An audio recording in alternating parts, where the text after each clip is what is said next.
Started.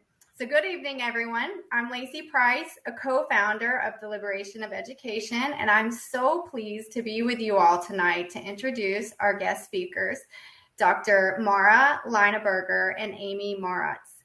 Dr. Linaberger is a lifelong educator, having spent 25 years as a public school educator, teacher trainer, and administrator. She is the founder and president of Microschool Builders, LLC, which she started with a mission to create a global network of 100 micro schools in the next 20 years. Mara holds a doctorate in instructional technology and is also an international two-time best-selling author of Help, My Child Hates School and the Microschool Builders Handbook. Amy is the vice president of Microschool Builders, LLC, and also the founder and director of her own microschool, Awakening Spirit School. She graduated with honors from St. Olaf College in 2002 with a double major in English and studio art, and attained a teaching certificate and a master's of education from Bethel University in 2004. Besides that, Mara and Amy have a great understanding of childhood education and a great appreciation for what it takes to truly help children reach their full potential. So without further ado, please join me in welcoming Dr. Mara Linaberger and Amy Marotz to discuss how you can build a micro school. Thank you, guys. Thank you so much, Lacey. Thank you, Welcome. Lacey. Yeah, good evening, everybody. So we are going to do a whirlwind tour of something that we talk about all the time, both Amy and I, and which we usually spend an hour talking about. So this is going to be a really quick overview. And if by any chance you want more information, we have so many resources for you. You can get the Microschool Builders Handbook. We have website, we have videos, all that. But tonight, what we're going to talk about is the fact, part of this Liberation of Education conference, we wanted you to know first and foremost that you can build a microschool. And we're going to talk a little bit about the process to do that. Before we do that, I would love to get a sense of how many people are out there. So if you've got your chat open, would you type in your name and where you're from? And then that way we'll get a good sense of where you are and who we're talking to. Because we normally, when we do these presentations, we can see you, but we can't actually see you this evening. Excellent. Florida, Maryland, Florida, Chicago, Virginia Beach. This is excellent. Okay, keep them coming. So I'm going to go ahead and we're going to get started. So Amy and I are going to talk a little bit about this first. What motivates someone to build their own school? Amy, why don't you just sort of take this, because you built your own school. Why would somebody say, you know what, I'm just going to do my own thing? Well, there's a couple different reasons.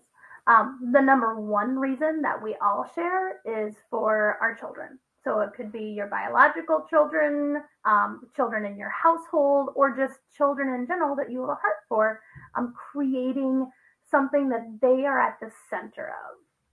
Mara, are you going to show the angle? So why don't you go ahead and talk people through this? Absolutely.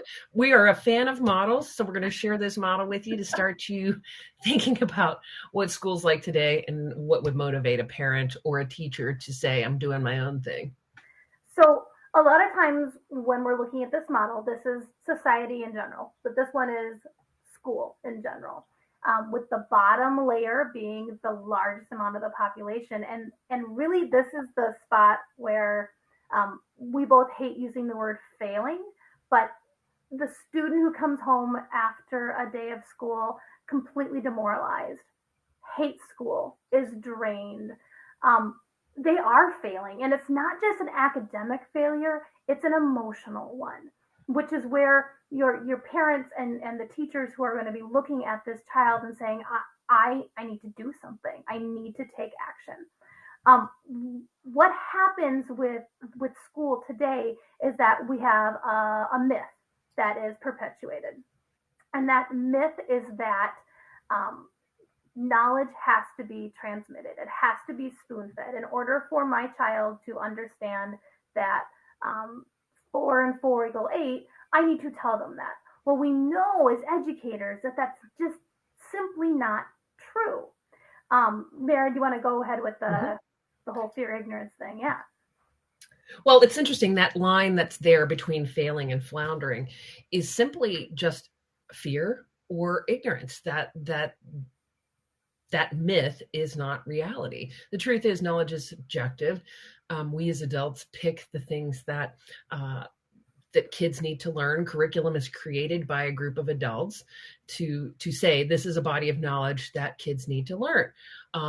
When kids get to this point, or when they get a little bit further along, maybe they're not failing, maybe they're kind of feeling like school makes them feel meh. You probably know a kid like this. They feel apathetic and agitated, but it's this kind of kid who's maybe dreaming about other things, dreaming about their after school dance lessons, or their coding camp that they're going to, or some other activity or thing that they want to do outside of school at the end of the day. Amy, you want to talk about this next group of kids? Absolutely. And this next group of kids is another level up. These are the kids that they're doing fine. They like school. Maybe they have good days and bad days, but maybe more good days. They're satisfied, they're secure. A lot of times this is about their social group that they're in, and they love school because they love their friends, or they love school because they have that activity, the AV club or theater, that whatever it is that they're able to plug into. Now they're fine. They're doing okay. However, there's another myth that happens at this level. And that myth is that a diploma is the only thing that can equal success and happiness. Now, is that true sometimes? Sure, but that's not the only piece that goes into the puzzle. When we get over this line that we call good enough and we go beyond it, then we realize that the truth is that happiness is internal. It's an inside job. We need to be sharing this with our children so that they can actually be whole and healthy and happy and contributing members of society who have a place and feel like they belong. And when we get over that line, we're done being fine. Now they're flourishing. And so this is where you have children who love learning. They come home at the end of the day. They're energized. They're fulfilled. This is what I want all of my students in my school to be like. And this is the type of environment that I've been able to set up for them. It's not me giving them an education. It's me standing back and saying, how can I support you? How can I build this environment? I stopped teaching and I'm more of a guide at the side. And that's what's so exciting. And that's the type of thing that you can create when you build your own school. I was thinking too, to say to you all that when you look at this pyramid, it's a pretty useful shape and size. The number of kids that get served by microschools is actually a smaller number of kids. So one of the things that Amy and I think about is we're not actually interested in taking down the big system of education. I know lots of people, that's their goal. I taught in the public system for over 20 years in an inner city setting. And I know from my experience that there are many, many kids who without public education would have nothing, really would not have a lot of opportunity. What we're trying to do with our work at Microschool Builders is to model best practices in a way that's just not lip service. So, teachers are trained to do differentiated instruction, to individualize instruction, to do project-based learning, hands-on activities, but those things often fall prey to hyper-focus on curriculum and assessment and standards. So in our microschools, there is this really rich opportunity to do all of that and more. And it is a very small group of people who are ready for this. This is still an innovation in a lot of ways. So as we go on, I want you to be thinking about the kinds of kids that would flourish in this kind of setting. And it's funny, this pyramid works the same way for teachers or parents who want to build a microschool. The person who feels like they're floundering or failing, or everything's just fine and they don't want to do anything. It's the person who's flourishing or ready to innovate. That is the person who goes ahead and builds a school. So now we thought we'd just take a little pause from our models for a minute and have Amy talk with you a little bit about her school. There you can see incredible images of her students working. So maybe give people a sense of why you created a microschool, Amy, and how did that actually start? Give them a little bit of your history. A little background story. So I am from the Woodbury, Twin Cities, Minnesota area. And I went through school to be an educator. I ended up with my master's in education. I taught in a really innovative charter school for 3 years, and then I had my daughter. Then I knew I wanted to be an full time mom. As it came time for her to go into first grade, we realized that the preschool program we were sending her to was prohibitive to continue because number one, it was 40 minutes away each way, and I had a little guy at the same time who was spending a long time in a car seat every day getting sister to and from class, and then the cost was prohibitive as well. And so I went with my husband to visit the local public school, which is walkable from our house. And we both came back feeling just a disconnect from the entire ideology of it. We had really kind of embraced a screen-free lifestyle as young parents. And the first graders were having 20 minutes every day on the computer for math. So I said, okay, well, I was talking to the kindergarten teacher who was very friendly and nice, and the school gets great marks. And I said, okay, how much outside time do they have? And she said, oh, most of the time 10 minutes a day.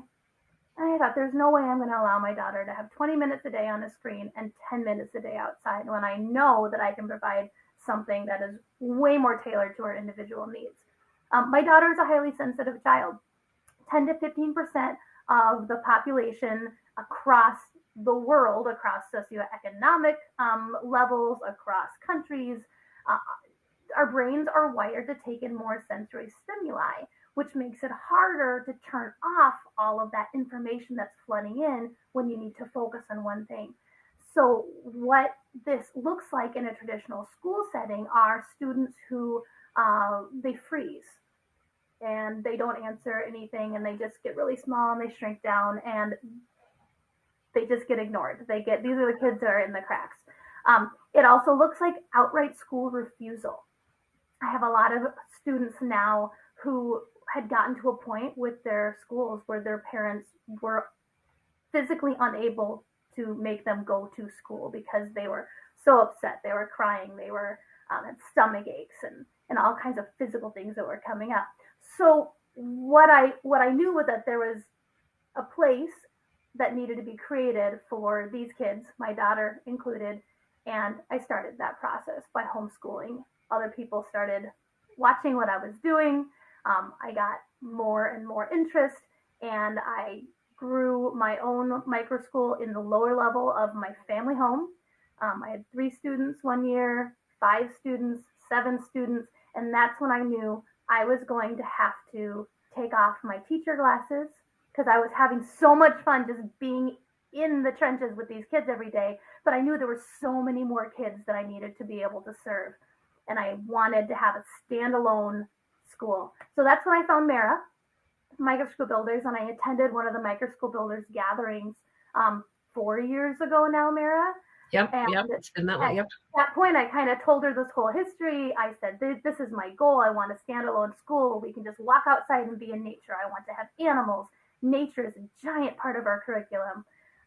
And so she said, okay, well, let's go through your business model and your budget. And I said, I don't really have one of those. And so that's when I got to work with her, and really shoring up all of my procedures and practices, getting a crystal clear vision for what I was doing, having a solid budget. Budgets aren't really fun to talk about, but you have to have a really solid one because you're going to create something that's going to serve kids in perpetuity. It needs to be sustainable. We can't build these beautiful environments and then have them go bankrupt. And then what happens to all these kids? So that's why we really coach Microschool Builders on the business coaching. We'll get there in a second. I'm just going to quick give you a couple little things about Awakening Spirit. We're outside of Stillwater, Minnesota. Right now, we have moved a year and a half ago to a 15-acre standalone school. The school's in a house. It looks like a house. If we moved out tomorrow, somebody could move in and live there, which really lends to a comforting, nurturing environment. The kids do all of the cooking. They do all of the cleaning. We have work crews. They do animal care. and they have individualized reading and math programs. And then we devote a huge portion of each day to passion projects, which is where they get to take their foundational reading and math skills and pursue what it is they want to learn more about. So that's our school in a nutshell. Yeah, and you can see some of the most amazing pictures there of the kids working with the goats and working together with technology and out in a canoe. And that picture in the lower left-hand corner is Amy's beautiful. I mean, I remember when you sent me the picture of that the very first day you were looking at buying that house. And I was absolutely stunned because it looks like a one-room schoolhouse. Yeah, it's a beautiful place to be. Oh, Claire wants to come to your school. Well, we'll talk about that. Amy does do visitations, and you just did an event in Minnesota, and there's a lot of interest in her school. But let's talk about how do you, one of the things that Amy said was she came to me 4 years ago. One of the things I realized really early on as I transitioned out of public education and into figuring out what I was going to do with a doctorate and I have my superintendent's letter. I had become a businesswoman and I was trying to figure out what I could do that would be meaningful. I worked on this idea of creation of small schools. And the thing that I found that I saw over and over again was that people didn't attend to the fact that their microschool was a business. This sort of dovetails right in with what Carrie was talking about. That, a microschool is as much an entrepreneurial activity as it is an educational one. So, the curriculum that you choose to use or not use a curriculum, those things are important, but even more important is understanding how your school can start out. We coach around schools starting out as a lean startup using methodologies that come out of Silicon Valley, but they're tailored to this education arena. Let's talk with you a little bit about what does that look like? If you want to build a school, where do you start? We've developed over the last, Amy, how long have we had the model? 2 years, 3 years now? 3 years. 2 years. Yeah. A model that walks you through what does it take to own your own school so that you can have freedom to teach the way that you want to, you want to, freedom to let the kids be the kids, freedom to let kids self-direct their learning, allowing yourself to have more fun and for the kids to actually fun. I don't know who and when, who'd ever decided that school should not be fun. I know that the things that I remember about school were the things that were fun. I remember my 5th grade teacher doing 2 plays. I remember doing dissection in middle school. I remember the 3rd grade teacher reading me a book called The Last of the Really Great Whangdoodles. Those are the things I remember because they were fun. We want to see schools built where that is actually important. And flourishing, we put on our model because one of the things that Amy and I really believe is that teachers are not paid well enough based on their experience and the incredible expectations we have for what they do with children all day. I mean, I don't know why we're paying them between $20 and $30 an hour, and that's what their salaries tend to break down to, for being responsible for the care and growth and development of 25, 30 kids in a classroom. We believe that, teachers who are empowered to build their own schools can decide what they want to earn. So we work with folks, and, you don't have to work with us to use the model, to create a foundation. So there's a way to take your idea and turn it into a blueprint that will make the opening of your school faster. Whoops. I love that model. Once you have that foundation, once the ideas are into a blueprint, then you can begin to prepare to launch your school. And after you have launched your school, we want you to be thinking forward to its legacy. Amy touched on this a little bit. Part of why we want people to have viable business plans for their school is so that when they launch, they leave a legacy in their community. The school becomes something that can be transferred to a biological child. I know, Amy's thinking maybe someday her daughter Alex is going to run the school. If you've heard of Summerhill School, it's now being run by A.S. Neal's daughter and grandson. That's lasting power. And by the way, if you don't know about Summerhill, please go look them up online. They are celebrating their 100th anniversary this year. And it's going to be a super exciting year. They're having a big event in August to celebrate 100 years of self-directed learning. And they are, I count them as probably one of the biggest motivators in the microschool movement, wouldn't you, Amy? Absolutely, yeah. So at each of these three levels, and Amy and I are going to talk about them, I'm just going to bring them up so that you can see them. There are 3 steps to take. So when you begin to build a foundation for your school, the very first thing that you need to do is to identify your market. Amy, do you want to field this one? Sure. You need to figure out who you're serving. And there's two people that you're actually serving. You're serving your ideal student. So for me, it's highly sensitive students. We have different schools that we've worked with that have different ideal students. For example, we have a school in Texas, Lloyd and Croft, who specifically serves middle school boys who need to work with their hands, who are kinesthetic learners. You also need to be looking at the parents, like who are your families that you're going to be serving, because it's 2 different things. What we ask people to do is take a look at what's available already in your community and make sure that you're filling a new niche and you're not trying to reinvent the wheel with what you're offering. Once you've got that down, you'll want to take a look at setting up your business. And there's 2 big things to consider here. You want to look at your state Department of Education if you're here in the U.S. If you're outside the U.S., you'll look at your province or your country. But every regional organization will have some kind of code that's been written to dictate who can work with children and in what ways. So I live in the state of Pennsylvania. I would go to the Pennsylvania Department of Education website.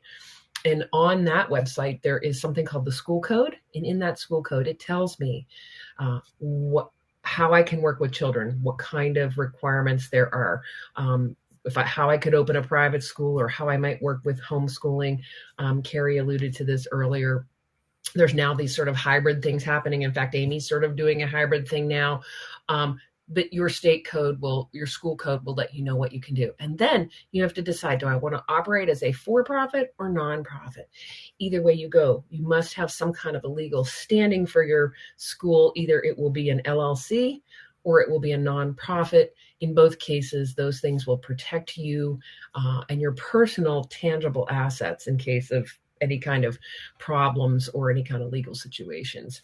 Once you've got those things set up, the next one is, Amy? It's building your brand. You are going to come up with a marketing strategy that will turn interested families into paid enrollment. So what does that mean? You're going to be developing who you are as a presence. So lots of times people will come up with the logo, the colors of the school, the fonts, whatever that is, you're going to create something that's the same that you use every single time you post anywhere to really make yourself feel legitimate as an entity. Like you are a real thing and you're going for it. You're going to figure out, are you going to use organic marketing? Are you going to use paid advertising? And what are all those strategies in there? Yeah. In the beginning, people really are going to be buying you. So you want to do as much in person as you can. Amy, help me remember to put a pin in. Lisa has a question for us, but Lisa, I want to move through the model because then we can have a little bit deeper discussion with some of the different, we call this the phases of this process. But I have seen that, so I'll remember to come back to it. Once you get past that, now notice the foundational elements. We've done nothing to go buy anything. We haven't set up a classroom. We haven't picked curriculum. We've done none of that. Those foundational elements are really critical because they are the business aspects that help you to make sure that this idea that you have that you want to open your own school will actually attract paying customers, paying clients, so that you can make this be viable. It's at this point, once you have a sense and you've started to talk about your school, that you can create your space. And when we talk with our prospective owners, our best guidance is go the lowest possible cost you can in the beginning. And that might mean, like Amy did, using space in her house, could mean space in a church or a community center. But the point is, it's one of the most expensive parts. After paying yourself, it's probably the second most expensive item on anybody's budget. But we do like for you to dream big and to have sort of a 5-year, 10-year goal of where you want to be. When Amy came to me, her vision was free standalone building that was a home. And within, what did it take, a year and a half till you got to that? Yeah. You know, but that actually took increasing, you had to increase your tuition, you had to take on more students and more staff. Okay, so that's great. Kristen put in the name of her school. I did say a little while ago in the chat, if you have a Microschool and you want to do, put it in there and your name of your school, we'd love to give you a shout out. So Kristen and the Down to Earth Project. That's excellent. Okay, so the other thing about space is, don't pick it too soon, because as the kids start to show up, we want to make sure that the space matches. So if you're doing, if you have kids who really desperately want to be outside and who really don't want to be inside much at all, you have no business renting space in a strip mall. The space should match the desires of the kids. It should make you happy too, but the space should match the kids who are showing up to be served. So after you hit space, this is our biggie, Amy. So you go ahead and take it. It's time to own your value. What does this mean? This means you have to set what your tuition is going to be. This can get really icky feeling for a lot of people, because as educators or parents who want to be serving kids, you think, I just want everybody to come for free, and that's what I want. Right, but we have to have a business. So what we coach is, you're not going to set tuition lower than daycare prices, because that's the least of what you're doing is caring physically for a child for however many hours it is that you have them. You need to set your tuition high so that parents value it. And here's the trick. By setting your tuition high, you're going to have a couple families who have no problem paying that high tuition. You're going to build the rest of your budget up with some wiggle room, so that if you have 2 or 3 full-paying families, that equals a scholarship for another 2 or 3 families, or however many families you have, so that it's a sliding scale. But you always want to set that value high, so that even if a family is on the sliding scale, they still know what it is they're getting. Yeah. Now, this is us assuming that we're coming at this from a very low overhead to start. Now, I know a lot of the folks who build Acton Academies are entrepreneurial families who have some means and have the ability to keep the tuition lower because they're able to assume some of the startup costs. And typically what we're seeing is over time, as these entrepreneurial microschools grow, they're able to offset the cost of tuition for families in need. And Lisa, depending on where you are, yes, there are some states that have scholarships. We've had clients in Florida who are taking those earmarked funds. We have a client in West Virginia who's now going to be available for the Hope funds. That stuff is starting to come online in some places, but not everywhere yet. So it's one of those, when we work with people, we have to do it on a case-by-case basis, which is perfect, because we're differentiating for people just as they will turn around and do for the students that they serve. So I do want to clip along here, Amy, because we're going to be out of time. Let's just look quickly. So then you're going to map out teaching and learning. What I can tell you is most microschools are incorporating self-directed learning as a hallmark, as a key feature.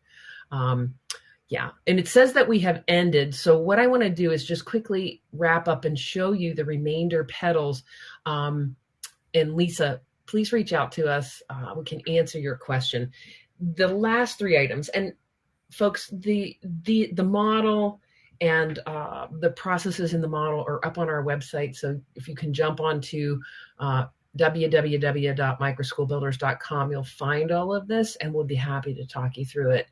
But in order to really launch effectively, you need to find 10 families who totally get what it is you want to accomplish and what you're doing, the ones that are going to support you and back you. You want to map out the launch of your school carefully with some goals that you hope to achieve, so that as you change throughout that first formational year, you have the ability to see how you've changed and make shifts. Thank you, Lacey. And then we want you to be thinking about multiplying your microschool, growing it, ahead of time. Think about where you want to be in 5 years, in 10 years, so that you're always tracking the things that you do against that. There certainly is a lot more to it, but we will wrap up shortly. Are there any other questions? I really do apologize that we didn't have enough time for that. I'm going to go back to Lisa's, the land use. So what I have found in my personal experience is that you have to get creative about how you approach those things, and you have to keep thinking outside the box.